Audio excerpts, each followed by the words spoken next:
Hello everyone, welcome back to my channel. आज मैं बनाने जा रही हूँ फिटिंग का पैंट। तो इसमें जो है मैं 2 मीटर कॉटन फैब्रिक यूज़ करूँगी। ये मेरे पास कॉटन का फैब्रिक है और इसमें मैं अलग से बेल्ट नहीं अटैच करूँगी। इसी में मैं आगे बढ़ाकर बेल्ट की भी कटिंग कर लूँगी और आगे के साइड इसमें बेल्ट होगा और पीछे इलास्टिक होगी। तो वीडियो बहुत यूज़फुल होने वाला है आपके लिए, इसे लास्ट तक देखिए। तो ओपन साइड उस तरफ है और डबल फोल्ड में ये मेरा फैब्रिक है। अगर कपड़ा अनइवन है तो स्ट्रेट लाइन खींच के इसे आप इवन कर लीजिए। अब 1.5 इंच में यहाँ से ऊपर से मार्किंग कर रही हूँ बेल्ट के लिए। मार्किंग करने के बाद इसे स्ट्रेट कर लेते हैं। आप मेजरमेंट्स स्क्रीन पे भी देख सकते हैं और इसे मार्क करके हमने सीधा कर लिया। ये हमारे बेल्ट की मार्किंग है। अब जहाँ से बेल्ट की मार्किंग की थी उसी लाइन से हम लेंथ मार्क करेंगे। तो लेंथ 35 इंचेस की है, तो मैं 37 इंचेस पे मार्क करूँगी। 2 इंच एक्स्ट्रा मार्क करूँगी मैं फोल्डिंग के लिए और इस पे भी हम लाइन ड्रॉ कर लेते हैं।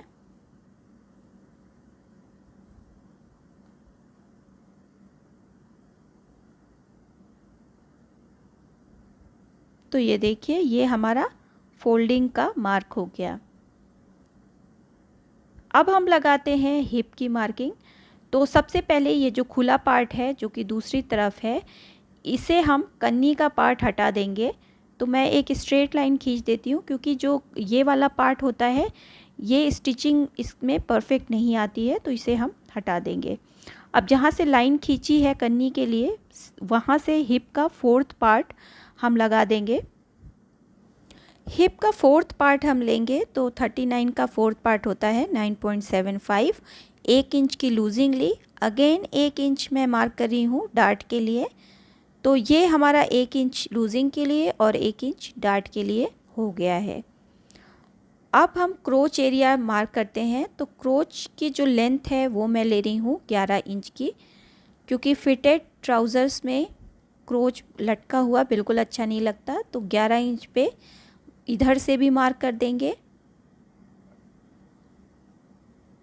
और यहाँ से भी मैं 11 इंच पे मार्क कर दूंगी।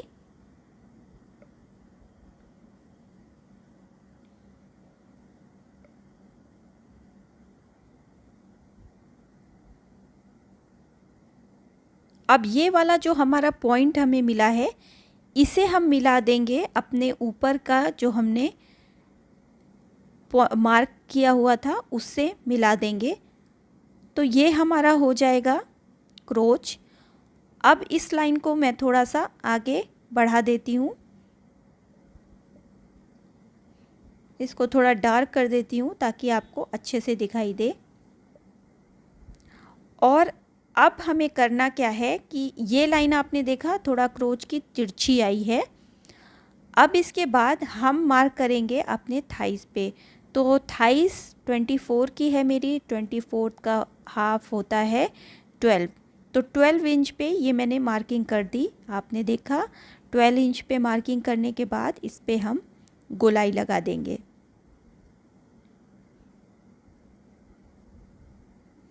तो ये हमारा क्रोच भी ड्रॉ हो चुका है।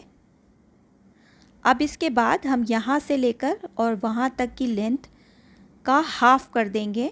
तो इस तरह से आप टेप रखिए और टेप को हाफ कर दीजिए। तो ये जो भी आपका सेंटर पॉइंट आया है हाफ टेप पे, उसे आप मार्क कर दीजिए, वो आपका मिड पॉइंट हुआ। और अब आप देख लीजिए कि कितना आपका हाफ आया है। तो जहाँ से टेप मुड़ा हुआ है, यहाँ से टेप मुड़ा था 6 इंचेस और 2 पॉइंट्स मेरा मिड पॉइंट आया है। तो इधर से भी मैं 6 2 पे मार्क लगा दूंगी, ये हमारा मिड पॉइंट आ जाएगा। और नीचे से जहाँ से ये मोहरी है वहाँ से भी मैं मिड पॉइंट पे मार्क कर दूंगी। हमें मोहरी कभी भी साइड से नहीं ड्रॉ करनी है, हमेशा हम बीच से ही ड्रॉ करेंगे हाफ लेकर। क्योंकि जब आप बिल्कुल किनारे से मोहरी ड्रॉ करेंगे साइड से, तो उसका जो सिलाई होगी वो बिल्कुल फ्रंट पे आएगी, देखने में अच्छी नहीं लगेगी। अब इस लाइन को मैं आपको दिखाने के लिए पूरा आगे की तरफ बढ़ा लेती हूँ। जो भी हाफ इंचेस, जो भी हाफ हमने मिड पॉइंट्स लिए हुए हैं उसको मैंने एक लाइन से ज्वाइन कर लिया। अब मोहरी ले लेते हैं। तो मोहरी हमारी है 6 इंच की, तो 6 का हाफ होता है 3 इंच।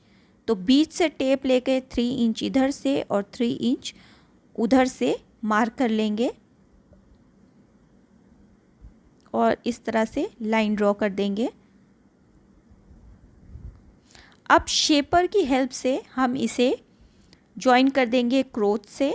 ये जो हमारी मोहरी हमने ड्रॉ की थी इसे हम क्रोच से ज्वाइन कर देंगे। तो अगर आपके पास शेपर नहीं है फिर भी आपका काम चल जाएगा, लेकिन शेपर से थोड़ा परफेक्शन आ जाता है। तो पैंट के लिए आप इसका यूज़ करिए। अब नेक्स्ट साइड भी मैंने शेपर की हेल्प से इस तरह का शेप दे दिया। तो आप देखिए एक परफेक्ट पैंट का शेप आ चुका है। अब हम लगाएंगे इसमें डार्ट। तो डार्ट ये मिड पॉइंट है। आप 4 से 5 इंच लंबी डार्ट ले सकते हैं। तो मैं 4 इंच लंबी लूँगी और 1 इंच चौड़ी लूँगी। तो ऊपर से 1-1 इंच हाफ इंच मिड से मैंने ले लिया है और इस पॉइंट से एक स्केल की हेल्प से मैं इसे मिला लेती हूँ।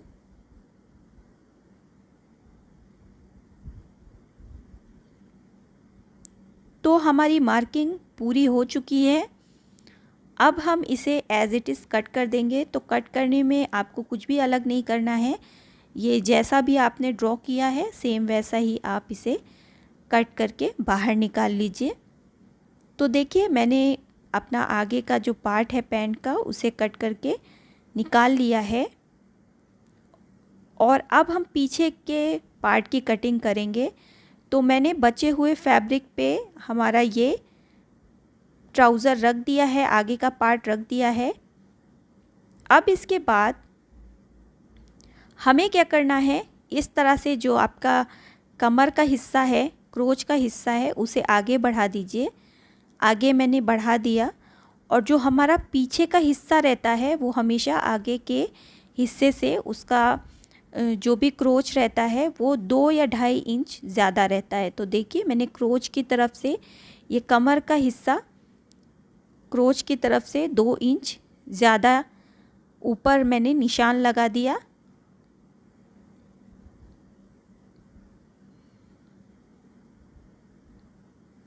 ऐसा हम इसलिए करते हैं ताकि बैठने में जो पीछे का हिस्सा नीचे की ओर खिसकता है वो ना हो। और इस मार्क को जो है हम मिला देंगे साइड से। तो ये जो 2 इंच का हमने मार्किंग की है थोड़ा सा आगे बढ़ाते हुए इसको हम मिला देंगे ये साइड वाले अपने हिस्से में। तो स्केल की हेल्प से मैं इसको मिला देती हूँ। और क्योंकि आगे वाले जो पार्ट में हमने मार्जिन नहीं लिया था सिलाई के लिए, अब हम पीछे वाले हिस्से में 2-2 इंच ऊपर से लेकर नीचे तक मार्जिन लेंगे। तो ये जो 2 इंच का हमें मार्जिन लेना है ये हमें क्रोच के साइड ही लेना है। 2-2 इंच का आप देखते जाइए ध्यान से। यहाँ से ये क्रोच है, इसे भी 2 इंच मैंने बढ़ा लिया और 2 इंच पे ही इसकी मैं कर दूंगी गोलाई। और नीचे से भी 2-2 इंच हम इसे बढ़ाते जाएंगे और सिर्फ हम क्रोच के हिस्से में ही इसे बढ़ाएंगे और बाकी हमें एज़ इट इज़ इसकी कटिंग कर देनी है। दूसरी साइड हमें इसकी मार्जिन नहीं लेनी है, बस ये हमारा हाफ इंच जो है वो सिलाई में दब जाएगा। और मैंने पिंस लगा दी हैं ताकि ये कटिंग करते समय बिल्कुल भी इधर उधर खिसके नहीं। और इन मार्क्स पे जो हमने बढ़ाए थे इस पे मैं कटिंग कर लूँगी।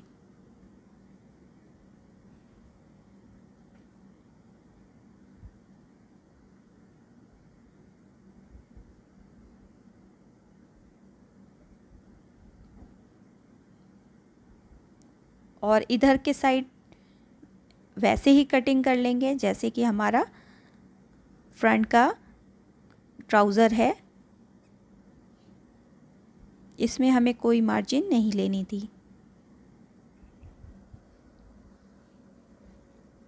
तो ये देखिए हमारी कटिंग हो चुकी है आगे और पीछे दोनों ही पल्लों की। अब आप देख सकते हैं नीचे जो मोहरी का मार्जिन है ये 2 इंच का है, इसे मैं थोड़ा आगे बढ़ा लूँगी, मतलब आगे बढ़ा के मैं अपने पीछे के पार्ट में भी इसे ड्रॉ कर दूँगी और इसमें मैं नॉच लगा दूँगी। नॉच मतलब कट लगा दूँगी। तो कट लगाना बहुत ज़रूरी है। जब भी आप सिलाई करते हैं तो उस कट से आप फोल्ड करके इसे सिल सकते हैं। और ये देखिए आगे के साइड भी ये मैंने निशान आगे बढ़ा लिए डार्ट के, और इस पे भी कट लगा लूँगी ताकि हमारे दोनों ही पल्लों पे जो पीछे का पार्ट है दोनों ही पल्लों पे डार्ट के निशान आ जाएं, पॉइंट्स आ जाएं। और हम पीछे के पल्ले में भी निशान लगा लेंगे जो हमने कट लगाया था मोहरी पे, और इसे अलग कर देते हैं। तो मोहरी पे मैंने निशान लगा लिया था 2 इंच का, अब इसे भी पीछे के पल्ले पे भी मैं कट लगा देती हूँ, नॉच लगा देती हूँ। तो देखिए दोनों ही साइड पे हमारे मार्क्स लग चुके हैं, कट लगा दिया है मैंने, और हमारे रेडी हो चुके हैं दोनों ही पार्ट्स। अब इसके बाद हमें क्या करना है, क्रोचेस ज्वाइन करने हैं बैक पार्ट का और फ्रंट पार्ट का। तो बस आपको सिलाई लगा देनी है डबल करके ताकि ये मज़बूत हो जाए। तो देखिए ये हमारा पीछे का पार्ट है, मैंने क्रोचेस इसके सिल लिए हैं, और ये आगे का पार्ट है तो इसकी सिलाई मैंने कर ली है। अब आप डार्ट्स के पॉइंट देख सकते हैं। तो डार्ट का जो पॉइंट था, कट आपने लगा रखा था, कट से कट मिला के आपको थोड़ा सा इसे थपथपाना है। तो देखिए कट से कट मिलाया फोल्ड करके अपने दोनों ही साइड्स में, और इसे थोड़ा सा आप थपथपा देंगे तो चौक का आपका निशान जो है वो दूसरी तरफ पड़ जाएगा। ये वाली चौक का निशान इस तरफ भी पड़ जाएगा, और फिर आप उसको डार्क कर लीजिए। इसी तरह से आप पीछे वाले पल्ले पे भी करिए। तो ये देखिए ये हमारा डार्ट्स का निशान था। तो दूसरी तरफ भी हम इसे बना लेंगे क्योंकि हमने कट लगाया हुआ है। तो आपको करना क्या है, ये जो हमारा क्रोच का हिस्सा था वो 2 इंच हमने ज़्यादा लिया हुआ था। तो आपको टेप रख के, मेजरिंग टेप रख के 2 इंच पे निशान लगा देना है, और इस 2 इंच के निशान को साइड से मिला देना है। साइड हमने आगे के पल्ले के बराबर ही रखा है, बस क्रोच का मिडिल का पार्ट 2 इंच ज़्यादा रखा था। तो इसे मिला देंगे पूरा साइड से। अब ये जो कट है यहाँ से हम डार्ट्स ड्रॉ कर देंगे। तो ये देखिए हमारे डार्ट्स जो है ड्रॉ हो गए हैं, और दूसरी तरफ भी मैंने ऐसे ही ड्रॉ किया था डार्ट्स। अब इसे चलिए स्टिच कर लेते हैं। तो देखिए कट से कट आपको मिला देना है, और जो आपने निशान लगाया है जहाँ तक 4 इंच पे, वहाँ तक आपको इस तरह से सिल लेना है। दूसरे साइड भी देखिए कट से कट हमने मिला लिया। अब इसके बाद 4 इंच तक हमने इसकी लेंथ रखी है और मार्किंग भी कर रखी है, तो वहीं से हम इसे सिल देंगे। तो ये हमारे आगे के पल्ले का डार्ट हो गया है दोनों ही साइड में। अब हम पीछे का डार्ट स्टिच करेंगे, सेम वही मेथड है।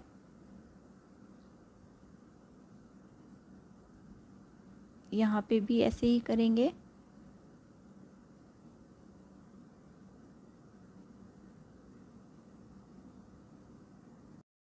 तो ये देखिए हमारे डार्ट्स दोनों ही जगह साइड्स में लग के तैयार हो गए हैं। तो अब इसी तरह से हमने दोनों ही पल्लों को तैयार कर लिया है। अब आप इसमें पॉकेट लगाना चाहते हैं तो आप इसमें पॉकेट लगा लीजिए जिस भी साइड, और अगर आप पॉकेट लगाना स्किप कर रहे हैं तो आपको बस सीधे पार्ट पे सीधा पार्ट रखना है अपने दोनों ही पल्लों का, और इसके साइड्स आपको सिल लेने हैं। अगर आप पॉकेट लगाना चाहते हैं तो सबसे पहले इस पर पॉकेट लगाइए, बाद में हम इसका पल्ला जोड़ेंगे। तो मैंने फ्रंट पार्ट रखा हुआ है और मैं नीचे से इसकी मोहरी से इसे स्टिच करूँगी। तो मैं मोहरी पे स्लिट बनाऊँगी, इसीलिए मैं इसको 2.5 इंच छोड़ के स्टिच कर रही हूँ। तो एक साइड ये मैं स्टिच कर रही हूँ आगे और पीछे के पल्ले का। अब ये हमारी कमर का हिस्सा है। अब दूसरे साइड मैं इसे स्टिच करूँगी। तो सीधे पार्ट पे सीधा पार्ट रखा ही हुआ था और इस पे मैंने पॉकेट लगा ली है। तो पॉकेट मैं इसलिए नहीं लगा के दिखा रही हूँ क्योंकि ये वीडियो बहुत ही लंबा हो जा रहा था और मैंने इसकी वीडियो अलग से बनाई हुई है। आप अगर देखना चाहते हैं कि पॉकेट कैसे लगाते हैं इजी वे में, तो आपको मैं डिस्क्रिप्शन बॉक्स में लिंक दे दूँगी, आप वहाँ से देख सकते हैं इसका भी वीडियो। अब हमने पूरी सिलाई कर ली है, बस मैंने यहाँ तक इसे स्टॉप कर दिया है मोहरी बनाने के लिए। तो ये देखिए हमारे दोनों ही हिस्से स्टिच होके तैयार हो गए हैं। अब मैं इसे आपको सीधा करके दिखाती हूँ। तो ये रही इसकी पॉकेट, आप ज़रूर इसका भी वीडियो देखें। अब इसके बाद हमें अटैच करनी है आगे के साइड बेल्ट और पीछे के साइड इलास्टिक। तो देखिए ये मैंने बेल्ट लगाई है आगे के साइड, जिसे मैं फ़ोल्ड करके सिल लूँगी और पीछे मैं इलास्टिक लगाऊँगी। तो फ्रेंड्स, ये वीडियो बहुत लंबी ना हो जाए और बोरिंग ना हो जाए, इसके लिए इसका वीडियो मैंने अलग से बनाया है। अगर आप ये देखना चाहते हैं तो डिस्क्रिप्शन बॉक्स में मैं लिंक दे दूँगी, उसे आप ज़रूर जाके देखें। बहुत ही इजी मेथड बताया है मैंने और बहुत ही फिनिशिंग के साथ आपका ये बेल्ट और इलास्टिक लग जाएगा इस तरह के पैंट में। तो आप उस वीडियो को ज़रूर देखिए और मैंने इसे अटैच कर लिया है।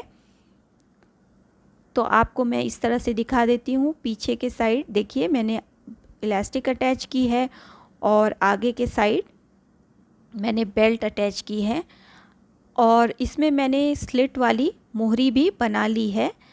अब बस हमें बीच का पार्ट इसे खुला हुआ जो है उसे स्टिच कर लेना है। तो सिंपली इस तरह से आप रखिए और स्टिच करते जाइए।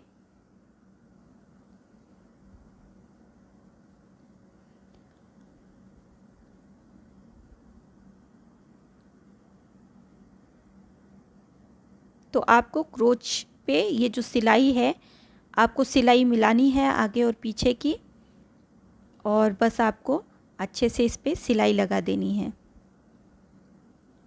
और क्रोच पे हमेशा डबल सिलाई लगाइए क्योंकि सबसे ज़्यादा प्रेशर इसी पे पड़ता है जब भी हम उठते हैं बैठते हैं। तो इस पे आपको डबल सिलाई लगा देनी है। और साइड स्लिट कैसे बनता है इसकी भी वीडियो मैंने बनाई हुई है, डिस्क्रिप्शन में मैं लिंक दे दूँगी, आप इसे भी जाके देख सकते हैं, बहुत अच्छा लगेगा आपको।